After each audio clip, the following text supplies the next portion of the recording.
चलिए जी, अब हम करते हैं अगला क्वेश्चन, क्वेश्चन नंबर 14।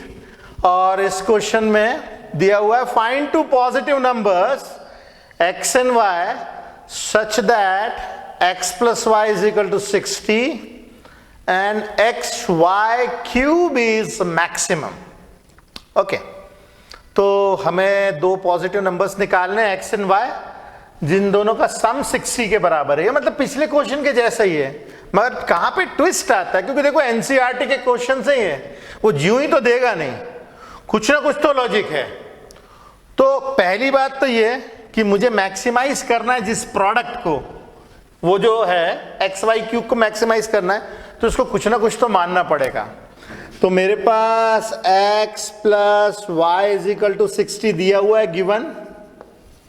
अब मैं इसके बाद यहां पे थोड़ी सी जगह छोड़ देता हूं, क्योंकि मैं y के टर्म्स में इक्वेशन निकालूं कि x के टर्म्स में मुझे सोचना पड़ेगा।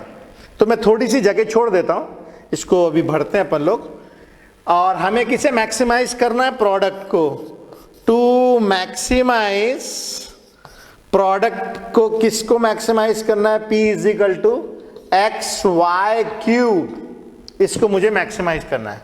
अब मैं थोड़ा सा बगल में रफ वर्क करता हूं, इससे हमें समझ में आएगा कि ऐसा क्यों कर रहे हो, काय को कर रहे हैं, ऐसा ही क्यों करना है। ये जरा देखिए हमारे पास है x plus y is equal to 60। अगर मेरे पास x plus y is equal to 60 दिया है, तो मैं या तो x को लिख सकता हूं 60 माइनस वाई, या तो y को लिख सकता हूं 60 माइनस x। अब मुझे क्या जमेगा, किसमें मेरी मेहनत कम होगी, मैं देखता हूं जरा।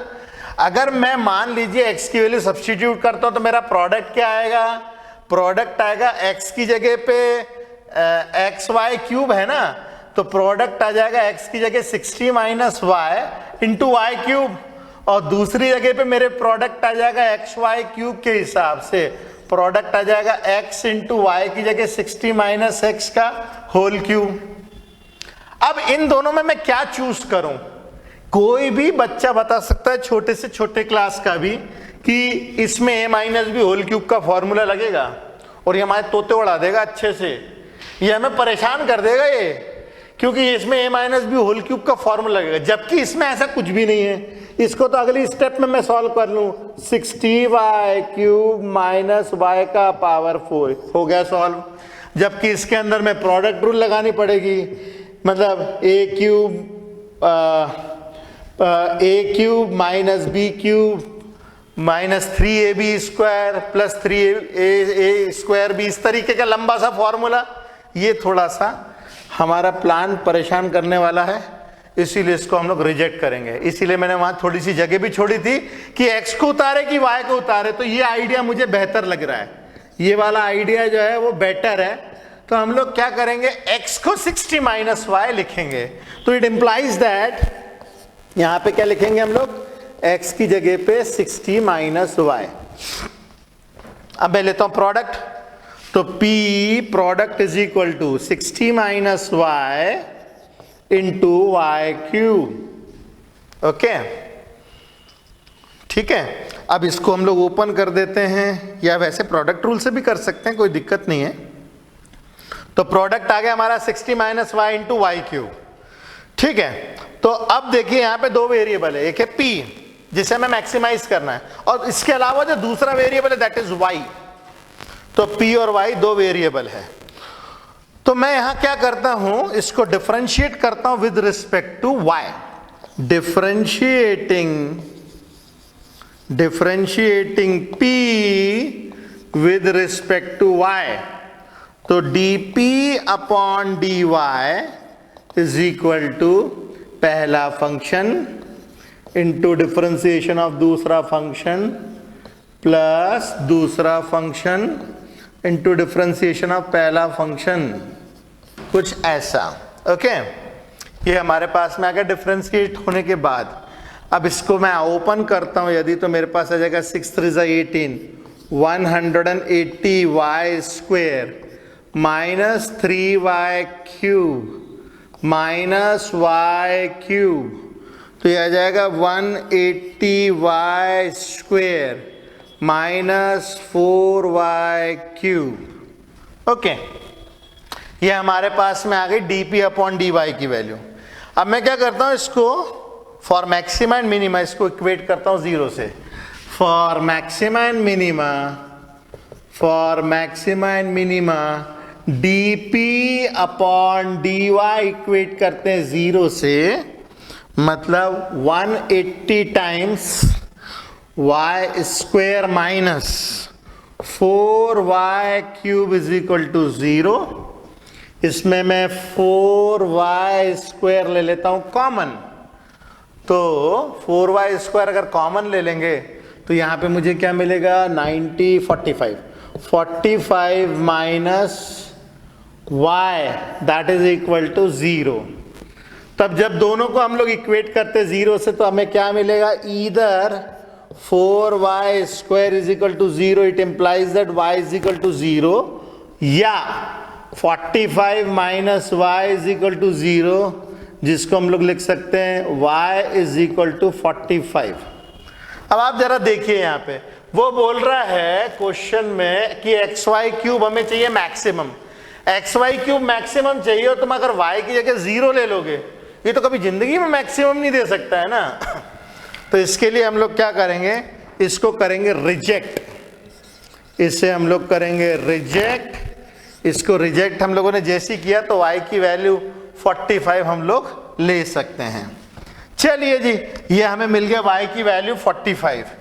तो अभी y की वैल्यू 45 हम लोगों ने ली। अब हम लोग को ये भी डिसाइड करना है कि ये मैक्सिमा है कि नहीं है, ये भी डिसाइड करना है कि ये मैक्सिमा है कि नहीं है। तो हम लोग क्या करेंगे, सेकंड ऑर्डर डेरिवेटिव निकालेंगे।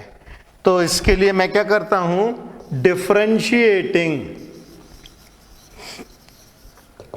dp upon dy with respect to y, मतलब सेकंड ऑर्डर डेरिवेटिव टेस्ट निकालते हैं। मतलब ये हमारे पास में dp अपॉन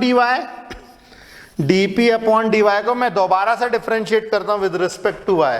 तो ये क्या मिलेगा अपने को, d square p upon dy square that is equal to 180 into 2 360 y minus 12 y square. ये मैंने यहां पे डिफरेंशिएट किया है, इसको एक बार और डिफरेंशिएट करेंगे तो 360 y माइनस 12 y स्क्वायर, ये हमें मिला। अब इसके अंदर में मैं जितना कॉमन हो सकता है वो निकालता हूं। 12y मेरे को मिल रहा है कॉमन, तो आ जाएगा 12 3 जा 36, 30 माइनस y, 30 माइनस y मुझे मिल गया, d square p by d y square. अब मुझे वैल्यू देखना, इस वैल्यू के ऊपर ये कैसा आता है, पॉजिटिव आता है कि निगेटिव आता है। तो मैं चेक करता हूं, यहां पे चेक करता हूं d square p upon d y square की वैल्यू एट y की वैल्यू 45 जो हमने वैल्यू निकाली उसके ऊपर। तो ये क्या मिलेगा, 12 इंटू 45 इंटू 30 माइनस 45। अब इसकी वैल्यू निकालने में हमें कोई इंटरेस्ट नहीं है, हमें मालूम है ये पॉजिटिव है, ये भी पॉजिटिव है, ये निगेटिव आएगा, ये पक्की बात है, निगेटिव मिलने वाला है हम लोग को। 30 माइनस 45 इज निगेटिव वैल्यू। इसका मतलब ये है, ये जो है हमें मिलेगी negative value. That means that is y is equal to 45 gives maxima, ये अपने को देगा मैक्सिमा। तो ये हमने यहां पे प्रूफ कर दिया कि हमें मैक्सिमा मिल रहा है y इज इक्वल टू 45 के ऊपर। ओके, बस अब बाकी तो क्वेश्चन आसान ही है, हम y निकाल चुके हैं और x की वैल्यू हम लोग निकाल सकते हैं।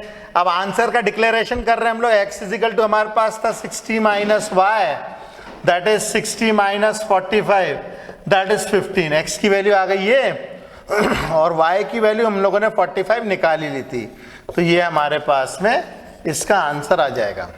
ये सारी स्टेप्स हम लोग को बतानी पड़ती है। आप लोग की जानकारी के लिए बता दूं, अगर मान लीजिए 6 नंबर का क्वेश्चन है और आपने सेकंड डेरिवेटिव टेस्ट नहीं किया है तो आपके 2 नंबर कटेंगे। ये उसकी जितनी भी स्टेप्स होती है उस स्टेप्स में केवल ये स्टेप अगर आपने नहीं किया, सेकंड डेरिवेटिव टेस्ट यहां से इतना, आंसर सही होने के बाद भी आपको पूरे मार्क्स नहीं मिलेंगे। 2 नंबर केवल इसलिए काटेंगे कि आपने वेरीफाई नहीं किया कि ये मैक्सिमा है कि नहीं है।